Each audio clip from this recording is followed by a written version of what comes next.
जय हिंद, वंदे मातरम। स्वागत है आप सभी का फ्री एग्जाम जो यूट्यूब चैनल पर। दोस्तों, अगर आप बिहार सक्षमता परीक्षा 3.0 का एग्जाम देने वाले हैं तो आज की वीडियो आपके लिए अति महत्वपूर्ण होने वाली है, जिसमें हमने केवल वही प्रश्न शामिल किया है जिस प्रकार के प्रश्न आपके एग्जाम में पूछे जाते हैं। तो आपको सेशन में अंत तक बने रहना है, सभी प्रश्नों को पूरे ध्यान से देखना है। विश्वास रखिए, निश्चित ही यहां से प्रश्न बनेगा आपके एग्जाम में। तो चलिए सेशन को प्रारंभ करते हैं और पहला शानदार प्रश्न देखते हैं। और इसकी पीडीएफ के लिए आपको टेलीग्राम चैनल से जुड़ना होगा, लिंक डिस्क्रिप्शन बॉक्स में है। तो चलिए, भारत के संविधान में भारत को किस रूप में वर्णित किया गया है? पूछा गया है कि भारत के संविधान में भारत को किस रूप में वर्णित किया गया है? तो सही उत्तर हो जाएगा राज्यों का संघ। क्या होगा? तो भारत के संविधान में भारत को किस रूप में वर्णित किया गया है? तो सही उत्तर होगा राज्यों का संघ। अगला प्रश्न है, संघ लोक सेवा आयोग के सदस्यों की नियुक्ति किसके द्वारा की जाती है? संघ लोक सेवा आयोग के सदस्यों की नियुक्ति किसके द्वारा की जाती है? तो राष्ट्रपति के द्वारा। किसके द्वारा? तो राष्ट्रपति के द्वारा की जाती है। राष्ट्रपति अपना त्याग पत्र किसे प्रस्तुत करता है? तो सही उत्तर हो जाएगा उपराष्ट्रपति को। किसे? तो राष्ट्रपति अपना त्याग पत्र उपराष्ट्रपति को प्रदर्शित करता है। नेक्स्ट है, भारत के अटॉर्नी जनरल की नियुक्ति कौन करता है? पूछा गया प्रश्न है कि भारत के अटॉर्नी जनरल की नियुक्ति कौन करता है? तो भारत का राष्ट्रपति इसका सही उत्तर हो जाएगा। भारत में सार्वभौम वयस्क मताधिकार किसके द्वारा प्रदान किया गया है? तो भारत के संविधान के द्वारा। किसके द्वारा? तो भारत के संविधान के द्वारा। जब संविधान के अतिक्रमण के लिए राष्ट्रपति पर महाभियोग चलाना हो तब आरोप किसके द्वारा लगाया जाएगा? तो संसद के किसी भी सदन के द्वारा। जब संविधान के अतिक्रमण के लिए राष्ट्रपति पर महाभियोग चलाना हो तब आरोप किसके द्वारा लगाया जाएगा? तो संसद के किसी भी सदन के द्वारा। भारत में संसदीय ढांचे में दो अस्थायी सदनों का नाम बताइए। पूछा गया प्रश्न है कि भारत में संसदीय ढांचे में दो अस्थायी सदनों का नाम बताइए। तो लोकसभा और विधानसभा। क्या हो जाएगा? तो लोकसभा और विधानसभा ये दोनों अस्थायी सदन है, ध्यान रखेंगे, गलती नहीं करेंगे। अगला है, भारतीय संविधान के अनुसार कौन युद्ध की घोषणा करने अथवा शांति की स्थापना करने के लिए वैधानिक रूप से सक्षम है? तो राष्ट्रपति इसका सही उत्तर हो जाएगा। नेक्स्ट है, क्या लोकसभा राज्यसभा द्वारा धन विधेयकों के लिए की गई सिफारिश को मानने को बाध्य है? तो नहीं, इसका सही उत्तर होगा। क्या? तो नहीं, इसका राइट आंसर होगा। लोकसभा स्पीकर अपना पद कब छोड़ देता है? लोकसभा स्पीकर अपना पद कब छोड़ देता है? तो नई लोकसभा की प्रथम बैठक से ठीक पहले लोकसभा स्पीकर अपना पद कब छोड़ देता है? तो नई लोकसभा की प्रथम बैठक से ठीक पहले। ध्यान रखना है, गलती नहीं करना है। सभी प्रश्नों को आपको पूरे ध्यान से देखना है, तभी आपको प्रश्न याद होंगे। भारत के संविधान के अनुच्छेद 352 के अधीन राष्ट्रपति द्वारा आपात उद्घोषणा कब की जा सकती है? तो कब की जाएगी? मंत्री परिषद के लिखित परामर्श पर। क्या होगा? तो भारत के संविधान के अनुच्छेद 352 के अधीन राष्ट्रपति द्वारा आपात उद्घोषणा कब की जा सकती है? तो मंत्री परिषद के लिखित परामर्श पर। नेक्स्ट है, लोकतांत्रिक संस्थाओं के विकास के लिए कौन सा कारक आवश्यक है? तो व्यक्तिगत अधिकारों के प्रति सम्मान। लोकतांत्रिक संस्थाओं के विकास के लिए कौन सा कारक आवश्यक है? तो व्यक्तिगत अधिकारों के प्रति सम्मान। योजना आयोग द्वारा भारत को 2020 ईस्वी तक विकसित राष्ट्र बनाने के उद्देश्य से तैयार किया गया दृष्टि पत्र क्या है? तो इंडिया विजन 2020 था। भारतीय अर्थव्यवस्था के उदारीकरण का अग्रदूत किसको कहा जाता है? तो भारतीय अर्थव्यवस्था के उदारीकरण का अग्रदूत कहा जाता है डॉक्टर मनमोहन सिंह को। भारत में पहली पंचवर्षीय योजना कब शुरू की गई? तो 1 अप्रैल 1951 को। कब? तो भारत में पहली पंचवर्षीय योजना शुरू की गई 1 अप्रैल 1951 को। बुल एवं वियर शब्द किससे संबंधित हैं? तो शेयर बाजार से संबंधित है। किससे? तो बुल और वियर जो शब्द हैं ये शेयर बाजार से संबंधित हैं। अंत्योदय कार्यक्रम का उद्देश्य क्या था? तो गरीबों में सबसे अधिक गरीबों की सहायता करना। अंत्योदय कार्यक्रम का उद्देश्य था गरीबों में सबसे अधिक गरीबों की सहायता करना। ग्रामीण क्षेत्रों में गरीबी के आकलन हेतु किस सूचकांक को आधार माना गया है? तो कृषि श्रमिकों के उपभोक्ता मूल्य सूचकांक को। किसे? तो ग्रामीण क्षेत्रों में गरीबी के आकलन हेतु किस सूचकांक को आधार माना गया है? तो कृषि श्रमिकों के उपभोक्ता मूल्य सूचकांक को। भारत निर्माण योजना का संबंध किससे है? तो अवस्थापन विकास से। किससे है? तो भारत में निर्माण योजना का संबंध है अवस्थापन विकास से। किस प्रदेश में सर्वाधिक अनुसूचित जनजातियां निवास करती हैं? तो बात जब होगी मध्य प्रदेश की, तो मध्य प्रदेश में सर्वाधिक अनुसूचित जनजातियां जो है ये निवास करती हैं। भारत सरकार के बजट के कुल घाटे में किस घाटे का सबसे अधिक योगदान है? तो प्राथमिक घाटा इसका सही उत्तर होगा। प्रथम पंचवर्षीय योजना में किस क्षेत्र को सर्वाधिक प्राथमिकता दी गई है? तो कृषि क्षेत्र को। किसे? तो प्रथम पंचवर्षीय योजना में किस क्षेत्र को सर्वाधिक प्राथमिकता दी गई है? तो कृषि क्षेत्र को। इस समय भारत का सबसे बड़ा राष्ट्रीयकृत उद्यम कौन सा है? तो भारतीय रेलवे होगा। बजट घाटा का क्या अर्थ है? तो कुल प्राप्तियों में एवं कुल खर्च में अंतर क्या होगा? तो बजट घाटा का क्या अर्थ है? तो कुल प्राप्तियों एवं कुल खर्च में अंतर। भारतीय रिजर्व बैंक की स्थापना कब की गई? तो 1 अप्रैल 1935 को भारतीय रिजर्व बैंक की स्थापना की गई। भुगतान संतुलन के विपरीत होने की दशा में कौन सा कदम स्थिति सुधारने में सहायक होगा? तो अवमूल्यन इसका राइट आंसर है। भारत के ग्रामीण क्षेत्रों में पाई जाने वाली बेरोजगारी का मुख्य स्वरूप क्या है? तो प्रच्छन्न बेरोजगारी। क्या होगा? तो भारत के ग्रामीण क्षेत्रों में पाए जाने वाली बेरोजगारी का जो मुख्य स्वरूप है ये प्रच्छन्न बेरोजगारी हो जाएगा। नेक्स्ट है, भारत में सबसे अधिक कृषि भूमि किस फसल के अंतर्गत है? तो चावल इसका राइट आंसर हो जाएगा। भारत में सबसे अधिक कृषि भूमि किस फसल के अंतर्गत है? तो चावल सही उत्तर होगा, गलती नहीं करेंगे। अगला है, भारत की राष्ट्रीय आय में सर्वाधिक योगदान किस क्षेत्र का है? तो भारत के राष्ट्रीय आय में सर्वाधिक योगदान विनिर्माण क्षेत्र का। किसका है? तो विनिर्माण क्षेत्र का। पंचवर्षीय योजनाओं के इतिहास में भारत की सर्वाधिक असफल योजना किस योजना को माना जाता है? तो तृतीय योजना को। किसे? तो तृतीय पंचवर्षीय जो योजना थी इससे पंचवर्षीय योजना के इतिहास में भारत की सर्वाधिक असफल योजना माना जाता है। किसे? तो तृतीय को। राष्ट्रीय विकास परिषद का पदेन सभापति, बात करेंगे राष्ट्रीय विकास परिषद का पदेन अध्यक्ष कौन होता है? प्रधानमंत्री होता है। भारत में कर्मचारियों के महंगाई भत्ते निर्धारित करने का क्या आधार है? पूछा गया प्रश्न है कि भारत में कर्मचारियों के महंगाई भत्ते निर्धारित करने का क्या आधार है? तो उपभोक्ता मूल्य सूचकांक इसका सही उत्तर होगा, गलती नहीं करेंगे। नेक्स्ट है, द्वितीय पंचवर्षीय योजना में किस क्षेत्र के विकास पर सर्वाधिक बल दिया गया? तो जब पूछा जाए द्वितीय पंचवर्षीय योजना में किस क्षेत्र के विकास पर सर्वाधिक बल दिया गया, तो उद्योग पर। किस पर? तो द्वितीय में उद्योग पर। और प्रथम पर किस पर विचार जो है प्रथम पंचवर्षीय योजना पर किस विकास पर जोर दिया गया था? तो कृषि क्षेत्र था। क्या था? तो कृषि पर ध्यान रखेंगे। नेक्स्ट है, किस अर्थव्यवस्था में मुद्रा के मूल्य और कीमत स्तर के बीच क्या संबंध होता है? पूछा गया है किसी अर्थव्यवस्था में मुद्रा के मूल्य और कीमत स्तर के बीच क्या संबंध होता है? तो प्रतिलोम का। किसका होता है? तो प्रतिलोम का होता है। अंडा उत्पादन में भारत का विश्व में कौन सा स्थान है? तो तीसरा स्थान है। अंडा उत्पादन में भारत का विश्व में कौन सा स्थान है? तो तीसरा स्थान है। 10वीं पंचवर्षीय योजना के अंतर्गत किसने प्रतिशत वार्षिक विकास दर का लक्ष्य निर्धारित किया? तो 8%। कितना? तो 8%।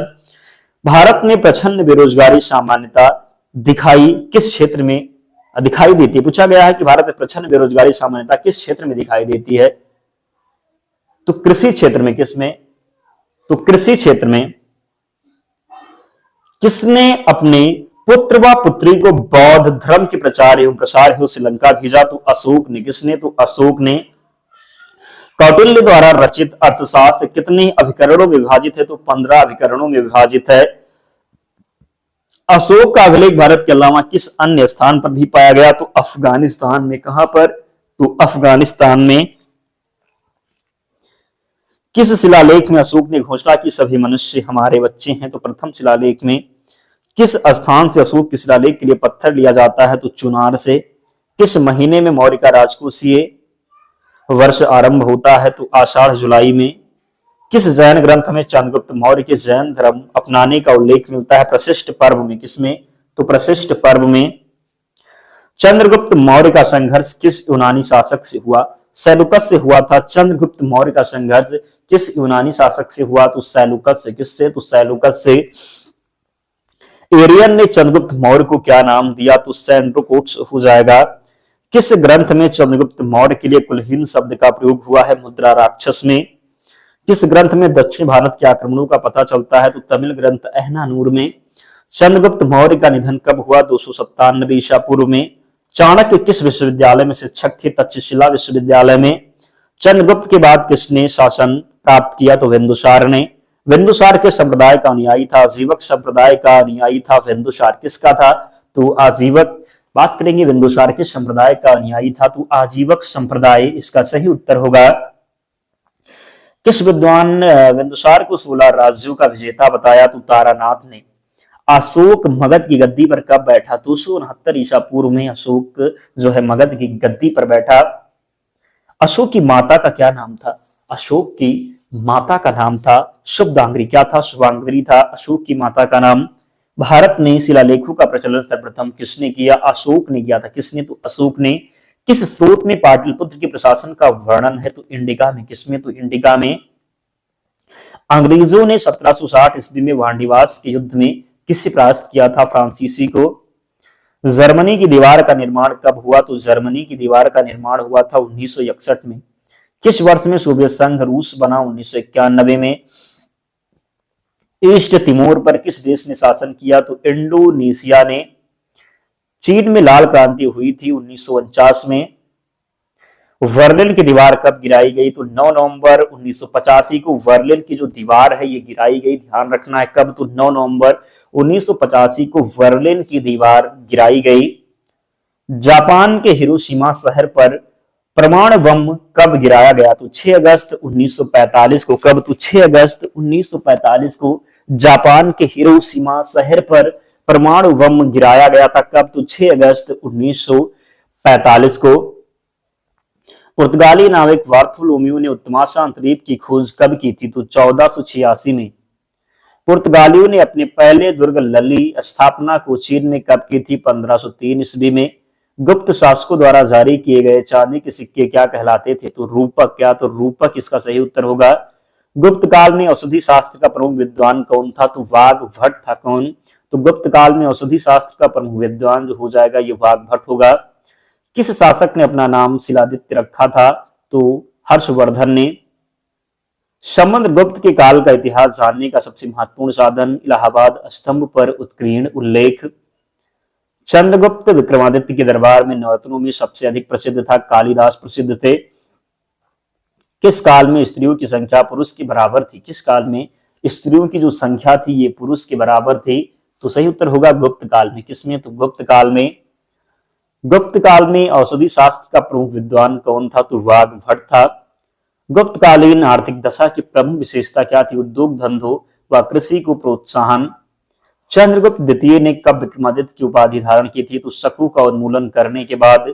चंद्रगुप्त मौर्य का प्रधानमंत्री थे? तो कौटिल्य थे चंद्रगुप्त मौर्य के प्रधानमंत्री। चरक और नागार्जुन किसके दरबार की शोभा थे? चंद्रगुप्त के दरबार की शोभा थे चरक और नागार्जुन। नियंत्रक एवं महालेखा परीक्षक की नियुक्ति कौन करता है? राष्ट्रपति के द्वारा नियंत्रक एवं महालेखा परीक्षक की नियुक्ति की जाती है। राज्यसभा का सभापति कौन होता है? उपराष्ट्रपति होता है राज्यसभा का सभापति। 1857 का विद्रोह कहां से शुरू हुआ? तो मेरठ से प्रारंभ हुआ था 1857 का विद्रोह। लेगुमिनस किसमें पाया जाता है? दाल में पाया जाता है लेगुमिनस। नेक्स्ट है विजयनगर साम्राज्य का संस्थापक कौन थे? तो हरिहर एवं बुक्का थे विजयनगर साम्राज्य के संस्थापक। मालगुडी डेज के लेखक कौन है? आर के नारायण है मालगुडी डेज के लेखक। भारत छोड़ो आंदोलन कब हुआ था? तो 8 अगस्त 1942 को भारत छोड़ो आंदोलन हुआ था। The God of small things पुस्तक की लेखिका कौन थी? The God of small things पुस्तक की लेखिका थी अरुंधति रॉय। अरुंधति राय को जो है बुकर पुरस्कार से कब सम्मानित किया गया? तो 1997 में। अरुंधति राय को बुकर पुरस्कार से कब सम्मानित किया गया? 1997 में। लोकसभा के 2 अधिवेशनों के बीच का अंतर कितना माह होता है? तो 6 माह होता है। कितना? तो लोकसभा के 2 अधिवेशनों के बीच का अंतर कितना माह होता है? 6 माह। भारत के मुख्य भूमि के तटीय भाग की कुल लंबाई कितनी होती है? तो 6100 किलोमीटर। कितना? तो भारत के मुख्य भूमि के तटीय भाग की कुल लंबाई है कितनी? 6100 किलोमीटर। अर्जुन पुरस्कार का संबंध किससे है? खेल से है संबंधित। क्या? तो अर्जुन पुरस्कार जो है ये खेल से संबंधित है। पुस्तक गोदान के लेखक कौन है? तो गबन और गोदान 2 उपन्यास हैं। किनके हैं? तो प्रेमचंद के। किनके? तो मुंशी प्रेमचंद जी के हैं। वेलिंगटन ट्रॉफी का संबंध किससे है? नौकायन से संबंधित है वेलिंगटन ट्रॉफी। वर्तमान में मूल कर्तव्यों की संख्या कितनी है? 11 मूल कर्तव्य हैं। मानव शरीर में वसा का संचय किसमें होता है? एपिडोज ऊतक में होता है। किसमें? तो मानव शरीर में वसा का जो संचय होता है ये एपिडोज ऊतक में होता है। 1857 की स्वतंत्रता की लड़ाई नामक पुस्तक के लेखक कौन है? वीडी सावरकर। अंतरिम राष्ट्रीय सरकार का गठन कब किया गया? 2 सितंबर 1946 को अंतरिम राष्ट्रीय सरकार का गठन कब किया गया? तो 2 सितंबर 1946 को। कापार्ट का मुख्यालय कहाँ स्थित है? नई दिल्ली में। एल्यूमिनियम का प्रमुख अयस्क क्या है? बॉक्साइट है। हुमायूं राजगद्दी पर कब बैठा था? तो 1530 में। कब? तो 1530 में जो हुमायूं है राजगद्दी पर बैठा था। जैन साहित्य को क्या कहा जाता है? आगम कहा जाता है जैन साहित्य को। सूर्य के सबसे निकट कौन सा ग्रह है? तो सूर्य के सबसे निकट जो ग्रह है ये बुध है। क्या है? तो बुध हो जाएगा। राष्ट्रीय ग्रामीण रोजगार गारंटी अधिनियम कब पारित किया गया था? तो सितंबर 2005 में। हिटलर की आत्मकथा मेन कैम्प का शाब्दिक अर्थ क्या है? मेरा संघर्ष हो जाएगा। रबड़ उत्पादन में भारत का अग्रणी राज्य है तो केरल है। संयुक्त राज्य के चार्टर में कितना अनुच्छेद है? तो 111 अनुच्छेद है संयुक्त राज्य के चार्टर में। द्वीप विकास प्राधिकरण का अध्यक्ष कौन होता है? तो प्रधानमंत्री होता है। भारतीय ध्वज का निर्माता कौन है? पिंगली वेंकैया जो है ये भारतीय ध्वज के निर्माता हैं। ऊंचाई बढ़ने से वायुमंडलीय दाब क्या होता है? तो ऊंचाई जब बढ़ेगा तो वायुमंडलीय दाब घटेगा। विटामिन ए की कमी से कौन सा रोग होता है? रतौंधी रोग होता है। तंबाकू निषेध दिवस कब मनाया जाता है? 31 मई को मनाया जाता है तंबाकू निषेध दिवस।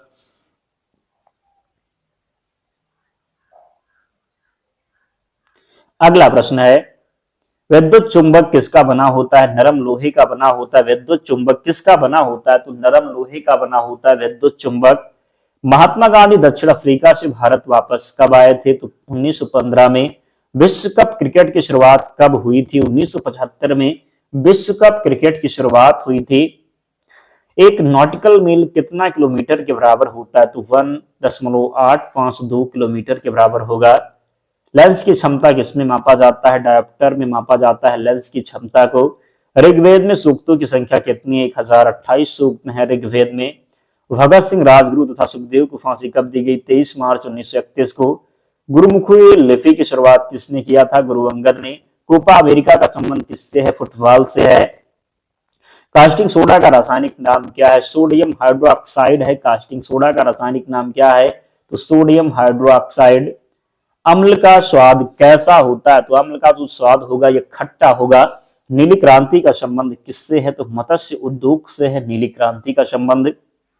जामा मस्जिद को किसने बनवाया था? शाहजहां के द्वारा जामा मस्जिद को बनवाया गया था। भारतीय संविधान को कब अंगीकार किया गया? तो 26 नवंबर 1949 को। भारत का प्रथम विधि निर्माता किसे माना जाता है? मनु को। एशिया का प्रथम इंजीनियरिंग कॉलेज रुड़की किस राज्य में है? उत्तराखंड में है रुड़की। मुसलमानों के लिए पृथक राष्ट्र का सुझाव किसने दिया था? मोहम्मद इकबाल ने। स्वतंत्र भारत के प्रथम गवर्नर जनरल कौन थे? चक्रवर्ती राजगोपालाचारी। विश्व में सर्वाधिक लवणता किस झील में पाई जाती है? वान झील में। नंदलाल बोस ने किस क्षेत्र में ख्याति अर्जित की थी? तो चित्रकला में। भारत में प्रभावित होने वाली सबसे बड़ी नदी है गंगा नदी है। क्या होगा? तो गंगा नदी। मुगल बादशाह ने किस नवाब जो है किसे नवाब की पदवी प्रदान की थी? क्लाइव को। किसे? तो मुगल बादशाह ने किसी नवाब की पदवी प्रदान की थी? क्लाइव को। बौद्ध धर्म में स्तूप किसका प्रतीक है? महापरिनिर्वाण का। अद्वैतवाद सिद्धांत के प्रतिपादक कौन है? शंकराचार्य हैं। कोलेरू झील किस राज्य में स्थित है? तो आंध्र प्रदेश में स्थित है कोलेरू झील। भारतीय संविधान द्वारा भारतीय नागरिकों को कुल कितने मौलिक अधिकार प्रदान है? 7। मुगलों ने नवरोज का त्योहार कहां से लिया है? पारसियों से लिया है। कहां से? तो मुगलों ने नवरोज का त्योहार लिया है पारसियों से। लिंगराज मंदिर की नींव किसने डाली थी? ययाति केसरी ने डाली थी लिंगराज मंदिर की नींव। परमाणु शक्ति संयंत्र किस सिद्धांत पर काम करता है? विखंडन के सिद्धांत पर काम करता है परमाणु शक्ति संयंत्र। फ्रांस की वोर्डो बंदरगाह किस नदी के तट पर स्थित है? गेरून पर। फतेहपुर सीकरी किस राज्य में स्थित है? तो उत्तर प्रदेश में स्थित है फतेहपुर सीकरी। प्रख्यात सांस्कृतिक केंद्र भारत भवन कहाँ स्थित है? तो भोपाल में। प्रसिद्ध जगमंदिर झील कहाँ है? राजस्थान में है। शिवाजी के राजनीतिक गुरु एवं संरक्षक कौन थे? दादाजी कोंडदेव। प्रख्यात बोरोबुदुर का बौद्ध स्तूप कहाँ स्थित है? जावा में। भारतीय खनन विद्यालय कहाँ स्थित है? धनबाद में स्थित है भारतीय खनन विद्यालय। भारत के सबसे अधिक नौगम्य 2 नदियां कौन सी हैं? तो गंगा और ब्रह्मपुत्र।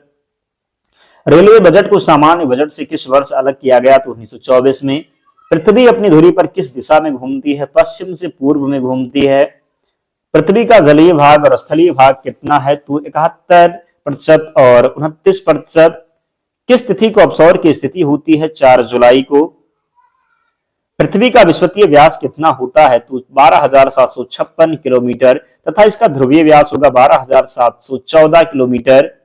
ऋतु परिवर्तन किस गति के कारण होता है? तो वार्षिक गति के कारण ऋतु परिवर्तन होता है।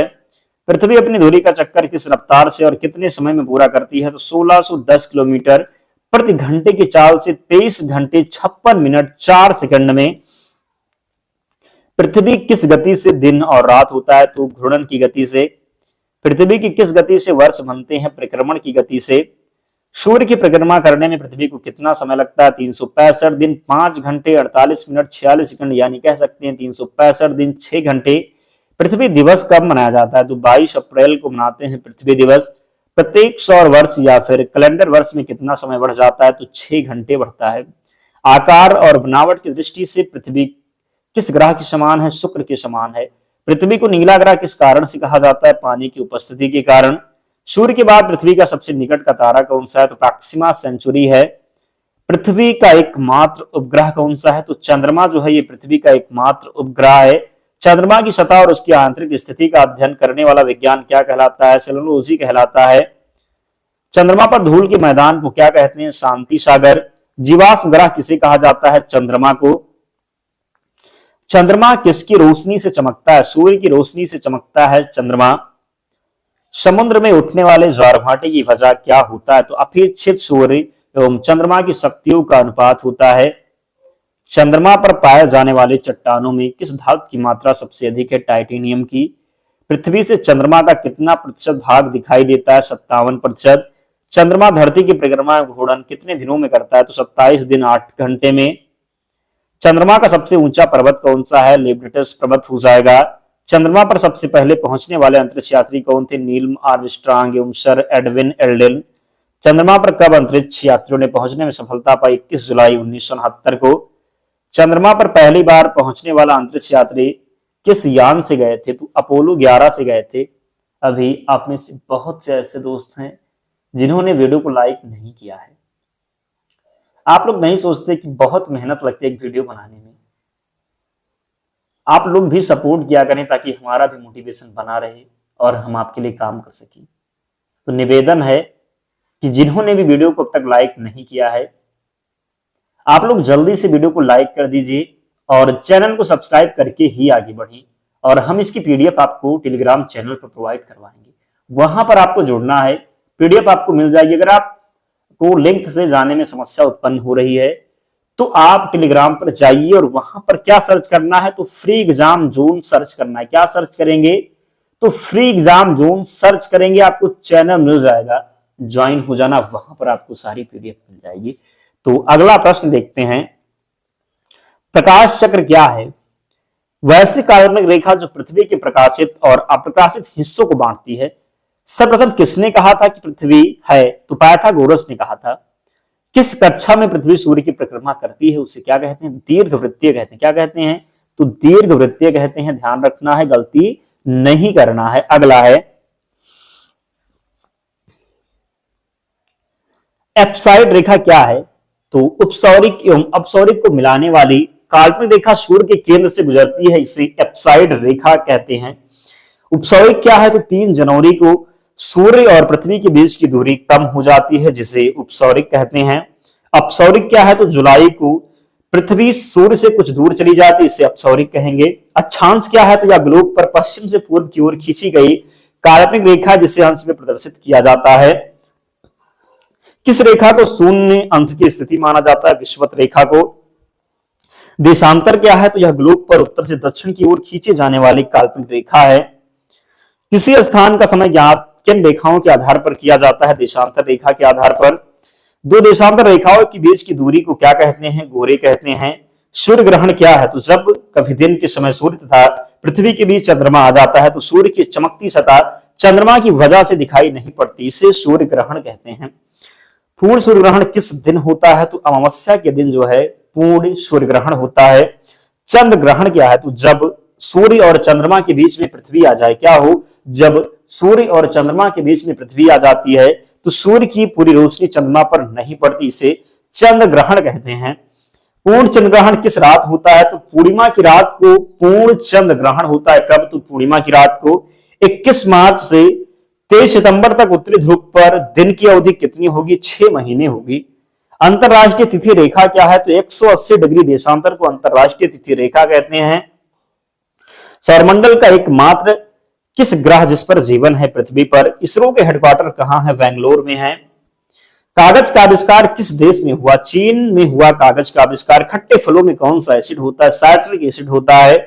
भारत में प्रधानमंत्री के ओहदे को क्या माना जाता है? कार्यकारी प्रमुख। गौतम बुद्ध का बचपन का नाम क्या था? सिद्धार्थ था गौतम बुद्ध के बचपन का नाम। अगला जो प्रश्न है, ताजमहल, बीबी का मकबरा, एतमादुद्दौला किस चीज के स्मारक है? मृत व्यक्ति के। सम्राट अशोक किसका उत्तराधिकारी था? बिंदुसार का उत्तराधिकारी था सम्राट अशोक। भारत में सशस्त्र बलों का सर्वोच्च सेनापति कौन होता है? राष्ट्रपति होता है। कौन? तो भारत में सशस्त्र बलों का सर्वोच्च सेनापति राष्ट्रपति होता है। भारतीय संविधान को पहली बार कब संशोधित किया गया? 1951 में। कब? तो 1951 में। रॉयलेट एक्ट को किस वर्ष लागू किया गया? 1919 में। रतौंधी किस विटामिन की कमी से होती है? तो रतौंधी जो होती है ये विटामिन ए की कमी से होती है। महाराणा प्रताप बुलबुल किसे कहते थे? अपने घोड़े को। बॉक्साइट इवांडर होलीफील्ड को किस नाम से जाना जाता है? द रियल डील के नाम से। पोंगल किस राज्य का त्योहार है? तमिलनाडु का है।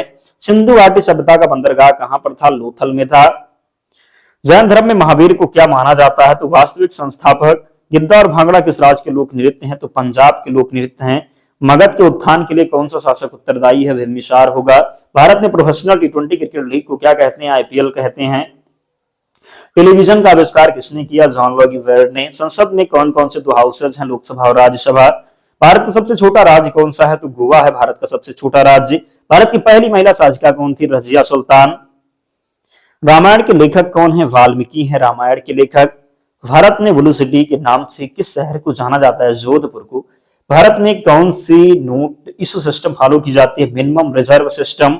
दोस्तों इतने प्रश्न थे तो इनको आपको याद करना है, पीडीएफ से रिवीजन करना है। पता है पीडीएफ टेलीग्राम चैनल पर मिलेगी, लिंक डिस्क्रिप्शन बॉक्स में है। और जिन्होंने वीडियो को लाइक नहीं किया है, लाइक करके ही जाना है और चैनल को जरूर सब्सक्राइब करना है।